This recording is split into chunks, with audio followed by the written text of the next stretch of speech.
وہ جو نوری قرآن مجید ہے وہ حضور پاک کے سینے مبارک میں وہ نوری الفاظ سے ہے، وہ سینہ جس سینے سے ٹکرایا وہ بھی نوری ہو گیا۔ اور یہ جو قرآن مجید ہے کالے الفاظوں میں لکھا ہوا ہے، یہ صرف الفاظ ہیں، ان سے نور بنانا پڑتا ہے۔ اب نور کیسے بنایا جاتا ہے؟ جس طرح لوہا لوہے سے ٹکراتا ہے، چنگاری اٹھتی ہے، پانی پانی سے ٹکراتا ہے، بجلی بنتی ہے، قرآن کی آیتیں جب آیتوں سے ٹکراتی ہیں تو نور بنتا ہے نا۔ اب تم نے تو کبھی آیتوں کو ہاتھوں سے ٹکرایا نہیں ہو، اور جن لوگوں نے ٹکرایا وہ عامل بن گئے۔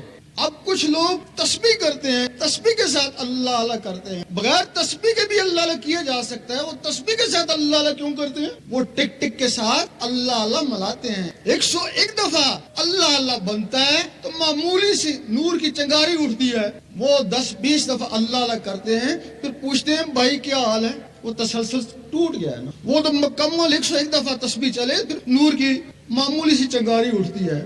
وہ جو نور بنتے ہیں وہ انگلیوں میں۔ اب جو زبان سے عبادت کرتے ہیں، اللہ اللہ کرتے ہیں، تلاوت کرتے ہیں، وہ بھی نور بنتا ہے، وہ زبان کے باہر اندر نہیں جاتا ہے۔ اسی طرح کی تسبیح تمہارے اندر ہے، جس طرح یہ ٹک ٹک کرتی ہے اسی طرح تمہارے اندر ٹک ٹک ہو رہی ہے۔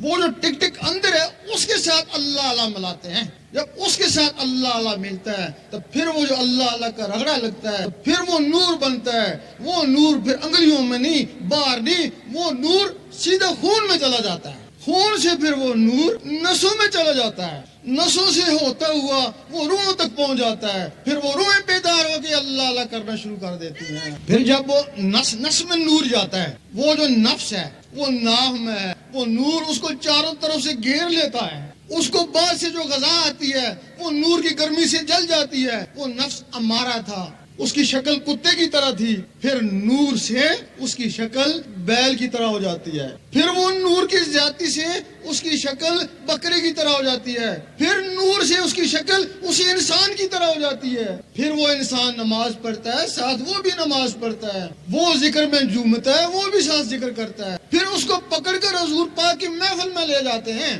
اس وقت حضور پاک اور حاضرین اشش کر اٹھتے ہیں، آفرین ہے اس کے اوپر اور اس کے مرشد کے اوپر۔ کتے کو پاک کیا، انسان بنایا اور محفل میں لے آیا، اس وقت حضور پاک اس کو کوئی مرتبہ عطا کر دیتے ہیں۔ مجدد صاحب فرماتے ہیں کہ مبتدی کو چاہیے کہ پہلے اللہ کا ذکر کرے، پھر منتہی کو چاہیے کہ قرآن پڑھے۔ فرماتے ہیں کہ قرآن ان لوگوں کے قابل نہیں جن کے نفس کتے ہیں، جب نفس پاک ہو جائے تو پھر قرآن پڑھے، پھر وہ قرآن اس کے اندر اترے گا، پھر ایک لمحہ فکریہ 100 سال کی عبادت سے بہتر۔ پھر قرآن فرماتا ہے ھدی للمتقین، میں ہدایت کرتا ہوں پاکوں کو۔